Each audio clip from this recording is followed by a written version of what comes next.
ఈరోజు మీడియా ముందుకి ఈ రకమైన మీడియా సమావేశం ఏర్పాటు చేసి మీ ముందు రావటం చాలా దురదృష్టకరం. ఎందుకంటే నేను ఏ రోజు కూడా ఎవరి మీద కూడా ఆరోపణలు చేసిన దాఖలాలు మీ అందరికీ కూడా తెలుసు. ఎవరి మీద నేను ఆరోపణలు చేయను, వ్యక్తిగత ఆరోపణలు అసలు చేయను. నేను ఒక్కసారి ఆరోపణలు చేసింది జనసేన పార్టీ నాయకుల మీద. అది కూడా నా మీద ఆయన ఆరోపణలు చేసి నన్ను తప్పుగా మాట్లాడారు కాబట్టి ఒకరోజు ప్రెస్ మీట్ పెట్టి ఆయన మీద నేను మళ్ళీ మాట్లాడవలసిన అవసరం ఏర్పడింది ఆ రోజు. అంతేకాకుండా ఈ మధ్యకాలంలో ఎవరైతే వంశీకృష్ణ శ్రీనివాస్ అనే వ్యక్తి పలు దఫాలుగా ఆయన పార్టీ మారిన దగ్గర నుంచి నా మీద చాలాసార్లు ప్రెస్ మీట్లు పెట్టి రకరకాలుగా మాట్లాడుతూ వస్తూ ఉన్నాడు. అతను వచ్చినా సరే ఏ రోజు కూడా నేను ఒక స్థాయి కలిగి నా స్థాయి కానీ నా వ్యక్తి నా రేంజ్కి తగిన వ్యక్తితో గురించి నేను మాట్లాడటం ఎందుకని చెప్పి ఏ రోజు కూడా నేను మాట్లాడలేదు. కానీ అతను చాలా మితిమీరి మాట్లాడటం, కనీసం ఒక మనిషిలాగా కూడా మాట్లాడలేకపోవటం అది చాలా దురదృష్టకరం. దాని గురించి తర్వాత మాట్లాడతాను.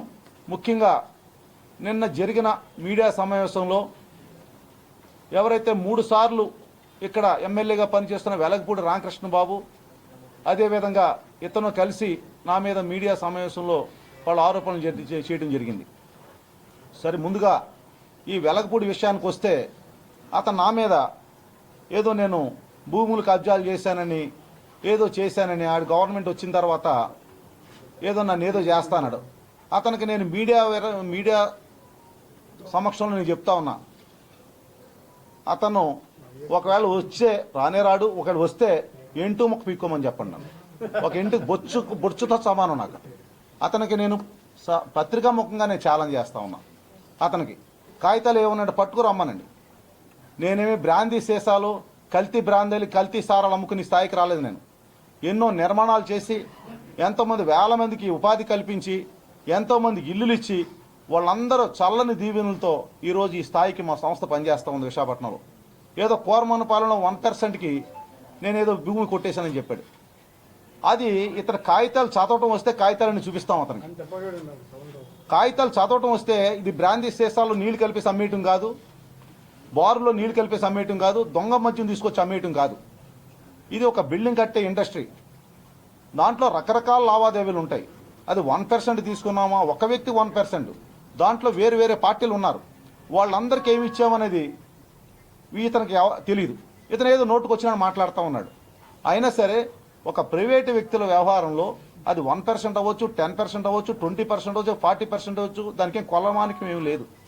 ఓనర్కి నచ్చితే నేను ఈ సైట్ 5,000 రూపాయలకి అమ్మేస్తాను, లేదా 1,00,000 రూపాయలకి అమ్ముతాను, అది నా ఇష్టం. అది దానికి కొలమానికం లేదు. అది కూడా తెలియకుండా అతను మాట్లాడుతూ ఉంటే అతను అవివేకానికి నేను ఏం చేయాలో నాకు అర్థం కాలేదు. ఇంకొక విషయంగా ఏదో ఏయువీసీ గారిని నన్ను వచ్చేసినారో నా అంతు చూస్తాడంట. సరే, మీరు రెడీ, నీ దగ్గర కాగితాలు నుండి పట్టుకునిరా, నువ్వేమన్నా మా ఏమంతు చూస్తావు మేము చూస్తాం. నేను అనుకునేవాడిని అతన్ని, నేను రాజకీయాల్లో రాకముందు రామకృష్ణ బాబు చాలా మంచోడు అంట అని అనుకునేవాడిని.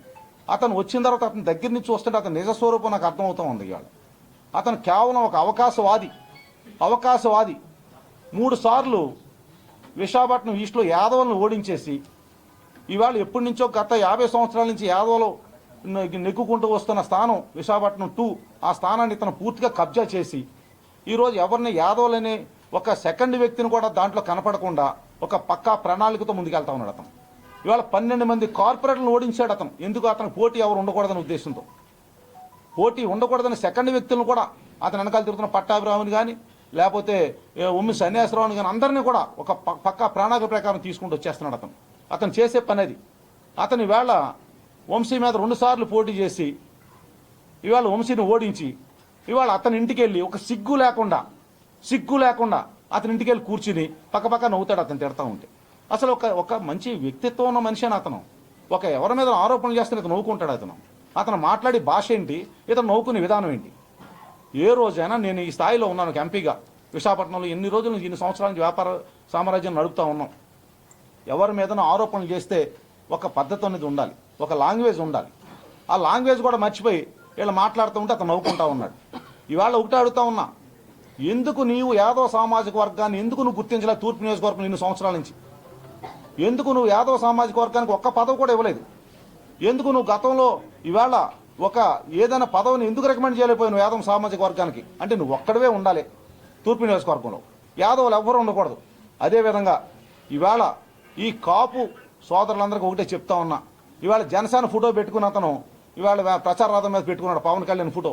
అసలు నీకు ఏ విధంగా హక్కు ఉంది?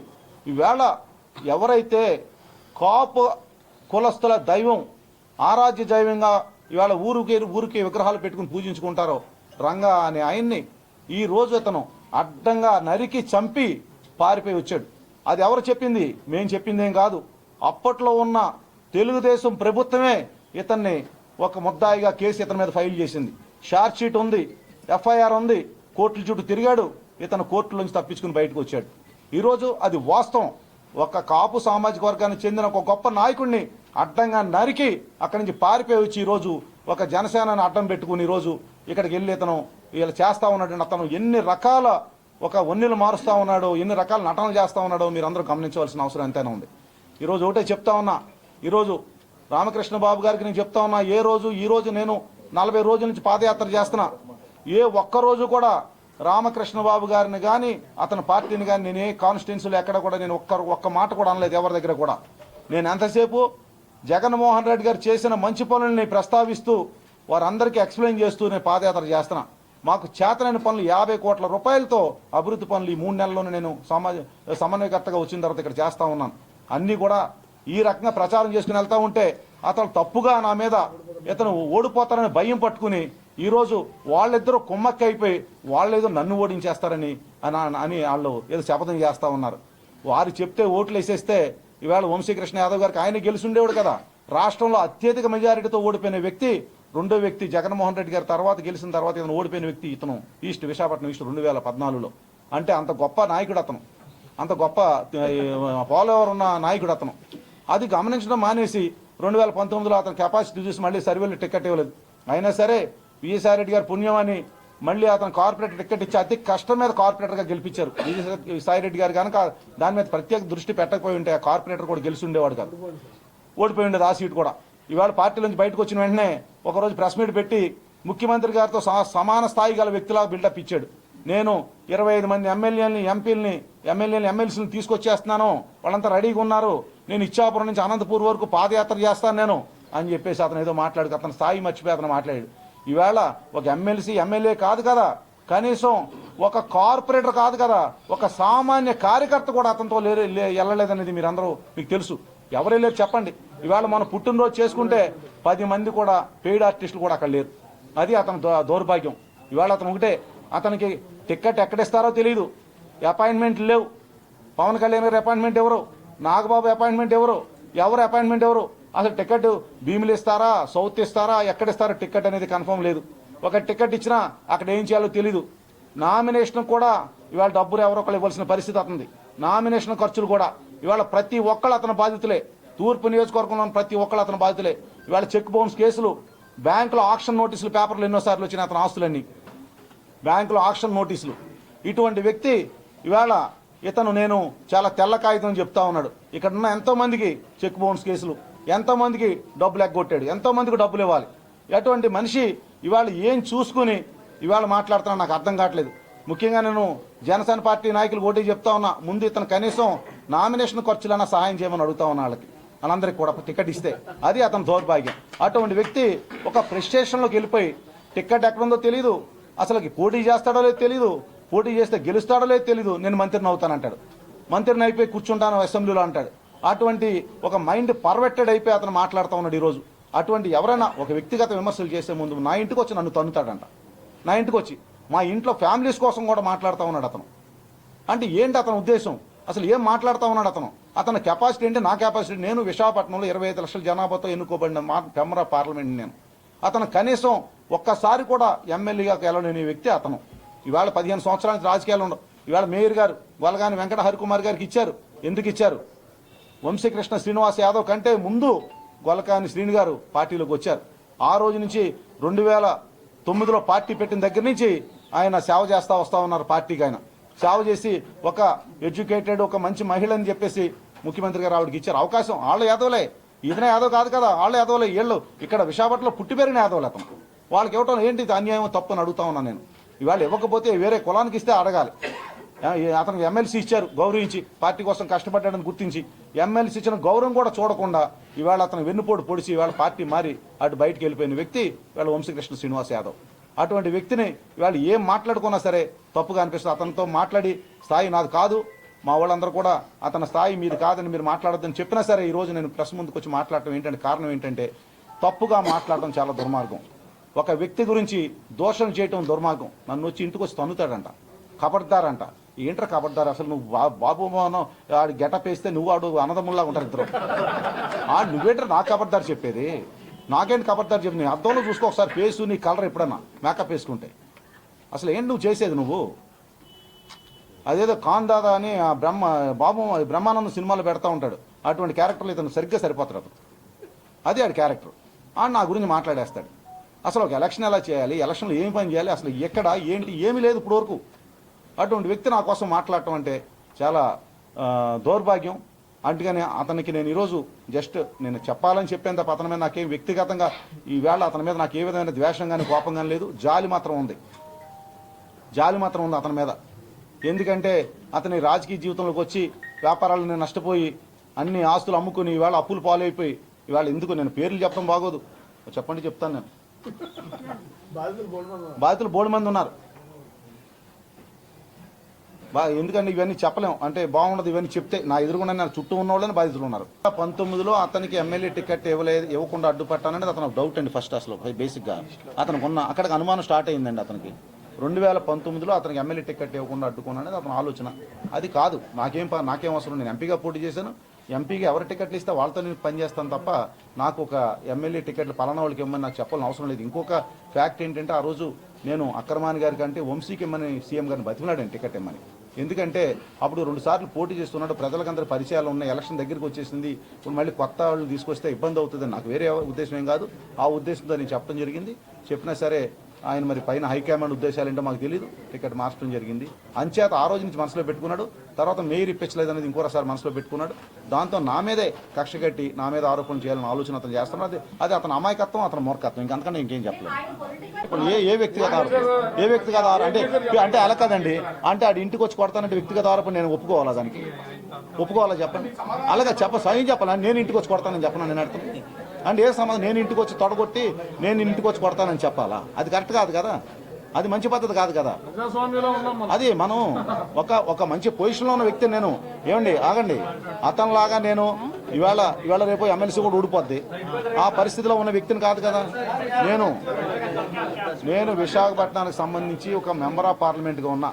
నేను ఎంతోమంది ఒక మోదీ గారితో, ఒక అమిత్ షా గారితో, నిర్మలా సీతారామన్ గారితో, రాజ్నాథ్ సింగ్ గారితో, సోనియా గాంధీతో, రాహుల్ గాంధీతో ఎంతమంది పెద్దలతో సభలో కూర్చున్న వ్యక్తిని నేను. సో నాకు ఒక లాంగ్వేజ్ కంట్రోల్ అనేది ఉంది. నాకు వ్యక్తిగత దోషాలు పోయి నేను కూడా నేను బట్టలు పెట్టిస్తూ అనుతాను, నువ్వు వచ్చే బయటికి ఇలాంటి మాటలు మాట్లాడవలసిన అవసరం నాకు లేదు. అలాంటి మాటలు నేను మాట్లాడలేను. ఏదైనా అతను ఆరోపణలు చేస్తే ఏ ఆరోపణలు కానీ ఒకటే సమాధానం చెప్తా, అది నీ కర్మ, నీ స్థాయి, అది నీ దిక్కునగాడ పో అని చెప్పి చెప్పడం తప్ప అంతకంటే మాకేం లేదు. అది చెప్తాను. అతను ఒక అసమర్థ రాజకీయ నాయకుడు. సమర్థమైన రాజకీయ నాయకుని ఎవరు అడ్డుకోలేరు.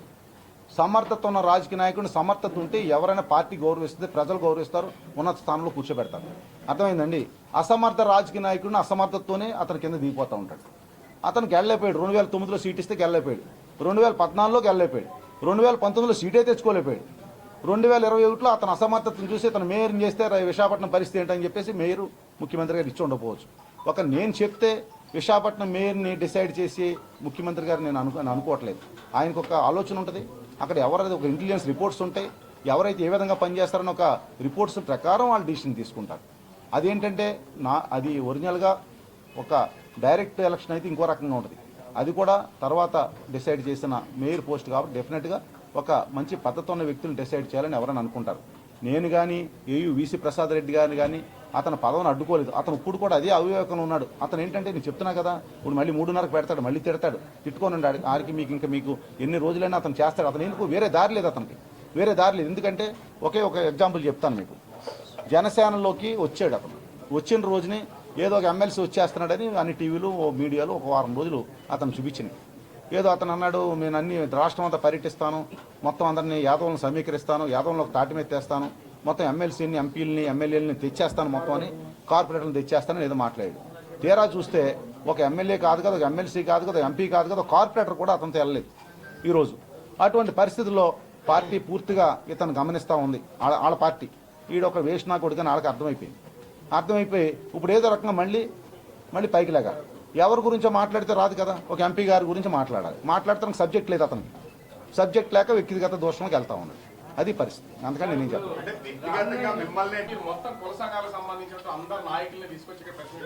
అంటే వ్యక్తిగతంగా ఆయన చేసినటువంటి విమర్శలు వ్యక్తిగతంగా మీరు బదులేవచ్చు, కానీ ఇంతమందిని తీసుకొచ్చి ఎందుకు చేస్తారు? అంటే కాదు ఒక మాట వినండి. నేను వ్యక్తిగత దోషణలు చేసేంత దిగజారుడు పరిస్థితి నేను రాలేదు. వ్యక్తిగత దోషణలు చేసేంత దిగజారుడు పరిస్థితికి నేను రాలేదు. అతను ప్రెస్టేషన్లోనే దేంట్లోనూ అతను వ్యక్తిగతంగా దిగిపోయాడు. మాకు ఆ పరిస్థితి అక్కర్లేదు. వ్యక్తిగత దోషణలు నేను చేయనని ముందే చెప్పాను. నేను ఇవాళ ఏ ఒక్కరి మీద కూడా వ్యక్తిగత దోషం చేయాలని నాకు అవసరం లేదు. నేను అతను చేసిన ఆరోపణలు కొన్నిట్లు సమాధానాలు చెప్పాలి కాబట్టి మా మిత్రులందరూ వచ్చారు కాబట్టి మిత్రులందరూ కలిసి సమావేశం పెట్టడం జరిగింది తప్ప ఇందులో కులాన్ని ఇన్వాల్వ్ చేయాలని అనుకోవట్లేదు. ఇంకో రకంగా నేనేం చేయాలని అనుకోవట్లేదు. అతను నా మీద అంట నా ఆస్తులన్నీ నన్ను ఫస్ట్ అతను చేస్తాడంట. నేను ఛాలెంజ్ చేస్తా ఉన్నా, నన్ను ఏం ఏమైనా చేసుకో. నేను తెలుగుదేశం ప్రభుత్వంలో ఉండగా కూడా వ్యాపారాలు చేశాను, మా ప్రభుత్వంలో కూడా బిజినెస్లు చేశాను. ప్రభుత్వంలో ఎంపీగా ఉన్నాను కాబట్టి నా మీద ఆరోపణలు చేస్తూ ఉంటారు, సహజం. అవన్నీ కూడా మేము నవ్వుతా తీసుకున్నాం తప్ప ఏ రోజు కూడా ఎవరి మీద దోషణలకు వెళ్ళటం మేము ఎప్పుడు చేయలేదు. ఎంతోమంది మా ప్రాజెక్టుల ముందు మాట్లాడారు, ఏ రోజు మేము ఖండన కూడా చేయలేదు. ఏదో మాట్లాడుకోనండి అని చెప్పేసి అన్నాం.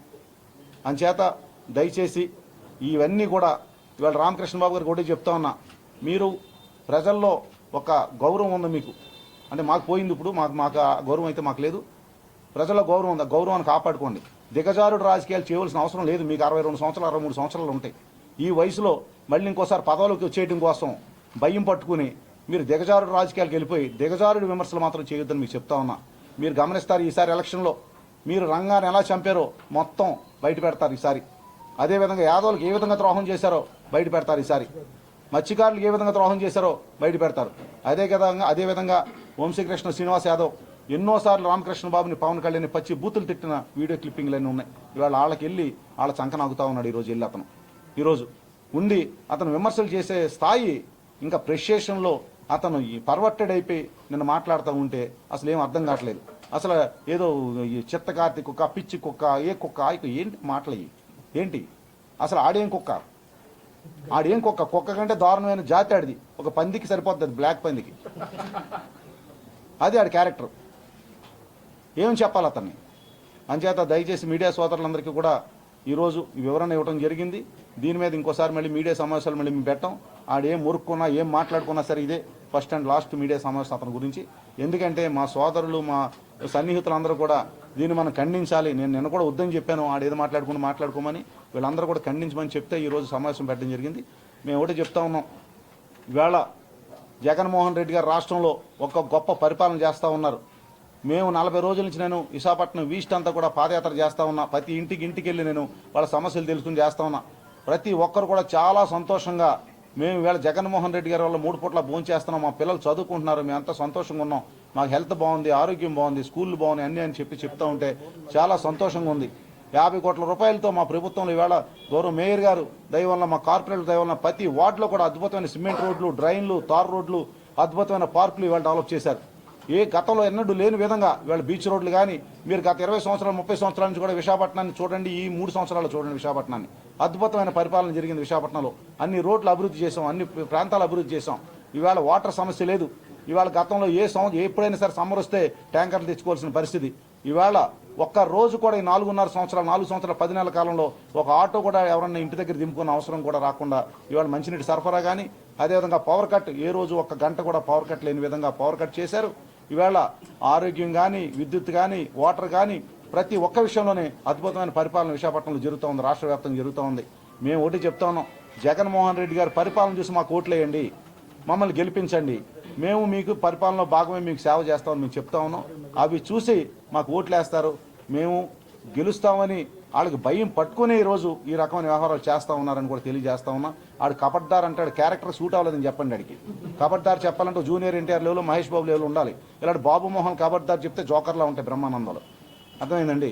అంచేత మీరు చెప్పండి, బ్రహ్మానందం క్యారెక్టర్ ఇది, బాబు మోహన్ క్యారెక్టర్ ఇది, నీ క్యారెక్టర్ కబడ్దారులు ఇంటికి వచ్చి తొడగొట్టాలి నీకు సూట్ అవ్వలేదురా బాబు, నీ ఒకసారి బట్టలు పద్ధతిలో చూసుకోమని చెప్పండి అండి. Thank you very much.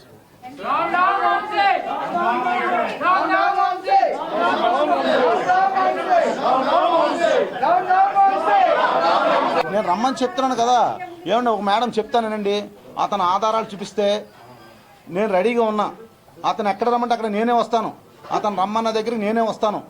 ఆధారాలు చూపిస్తే నేను ఉన్నాను. నేను ఏదైనా భూమి కబ్జా పాల్పడినా, ఒక భూమి ఏదైనా చేసినా, నేను ఎంతో మందికి బిల్డింగ్లు కట్టే ప్రొఫెషన్ నాది. నా ప్రొఫెషన్లో భూమి కొంటా ఉంటాను, దాంట్లో బిల్డింగ్లు కడతా ఉంటాను, మళ్ళీ కస్టమర్లకు ఇస్తూ ఉంటాను. అది నా బిజినెస్. అది గత 30 సంవత్సరాల నుంచి ఆ బిజినెస్ చేస్తున్నాను. ఒకవేళ దాంట్లో నేను ఏదైనా ప్రభుత్వ భూమి కబ్జా చేశాను, లేకపోతే ఎవరి భూమిని బలవంతంగా లాక్కున్నాను, ఏదైనా చేసినట్టు రమ్మని చెప్పండి. నేను బహిరంగ చర్చ సిద్ధం విత్ మీడియా ప్రజెన్స్. అమ్మ అదే చెప్తున్నా, అతని అమాయకత్వానికి నేను ఏమనాలి, జాలి పడతా ఉన్నది అతని అమాయకత్వానికి. ఎంపీగా గెలిచా ఆయన 15 సంవత్సరాల రాజకీయాలు ఉండి ఏం చేశాడు అడగండి. పోనీ 21వ వార్డుకి కార్పొరేటర్గా ఎన్నికయ్యాడు, ఏ రోజన్నా వార్డులో అడిగిపెట్టాడు అడగండి. పోనీ వెలగపూడి గారు 15 సంవత్సరాలు ఏం చేశారు అడగండి. కాన్స్టిట్యున్సీకి మా స్థాయి వరకు ప్రతిదీ ఇవాళ ప్రజలకు సేవ చేశాం, ప్రతి ఒక్కరి సేవ చేసాం. మీ మీడియా మిత్రులందరూ తెలుసు. ఏంటిది అర్థం కాదు. 5 ఏళ్ళు ఏం చేస్తాం, మొత్తం అన్నీ చేసామండి. ఇవాళ ఏ వాటికి వెళ్ళినా, ఏ రోడ్లు చూసినా మరి మా పాత్ర ఉంటుంది కదా ఎంపీగా. మాకు దాంట్లో ఏ రోడ్డు కానీ, ఏ డ్రైన్ కానీ, ఏదని ఏ బిల్డింగ్ కానీ అన్నీ మా పాత్ర ఉంటుంది మెంబర్ ఆఫ్ పార్లమెంట్గా. థ్యాంక్ యూ అండి. మీడియా మిత్రులందరూ నమస్కారం. Thank you.